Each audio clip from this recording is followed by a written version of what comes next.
திடீரென கடைக்குள் நுழைந்து தாக்கப்பட்ட டாஸ்மாக் ஊழியர்கள்.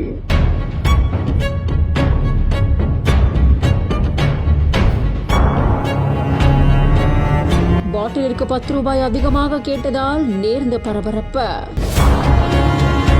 நீலகிரி மாவட்டம் குன்னூர்ல கிறிஸ்துமஸ் தினமான நேற்று குன்னூர் மவுண்ட் ரோட்ல டாஸ்மாக் மதுபானம் கடையானது இயங்கிட்டு வர நிலையில அங்க வந்தவங்க கடையில பாட்டிலுக்கு 10 ரூபாய் அதிகம் கேட்டதுனால வாக்குவாதத்துல ஈடுபட்டிருந்திருக்காங்க. இதுக்கப்புறமா வாக்குவாதம் முற்று போகவே கைகலப்பா மாறி மதுப்பிரியர் ஒருத்தர் கடைக்குள்ள புகுந்து டாஸ்மாக் ஊழியரை சரமாரியா தாக்கியிருக்காங்க. இதை தொடர்ந்து அங்க பொருத்தப்பட்டிருந்த சிசிடிவில இது எல்லாமே பதிவான நிலையில குன்னூர் காவல்துறையினர் தாக்குதல் நடத்தின 2 பேர் மேலேயுமே வழக்கு பதிவு செஞ்சு விசாரணை மேற்கொண்டிருக்கிறதா தகவல் வெளியாகி இருக்கு. இந்த தாக்குதல் நடத்தியவர்கள் மேல குண்டர் சட்டத்தின் கீழே கைது செய்யணும் அப்படிங்கிற மாதிரியும் டாஸ்மாக் கடைகளுக்கு துப்பாக்கி ஏந்திய போலீஸ் பாதுகாப்பு கொடுக்கணும் அப்படிங்கிற மாதிரி டாஸ்மாக் ஊழியர்கள் ஆர்ப்பாட்டத்தில் ஈடுபட்டதாகவும் சொல்லப்படுது. இந்த ஆர்ப்பாட்டம் CITU மாவட்ட பொறுப்பாளர் ஆழ்துறை தலைமையில நடைபெற்றதாகவும் சொல்லப்படுது.